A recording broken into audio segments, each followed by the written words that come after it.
For this roll, you could use any dough. You could use Italian bread, you could use challah dough, whole wheat dough. So I'm going to show you how to make a fish-shaped roll that some people put on their dinner table. You could make smaller ones and each guest could receive one on their plate. You would need scissors and a serrated knife for this. For the eyes, I use chocolate chips, but you could use cloves.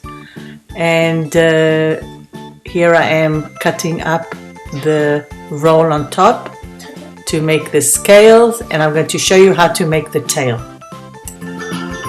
So you take a little bit of the dough and you roll it into a longer roll. Turn it over and cut on the closed end.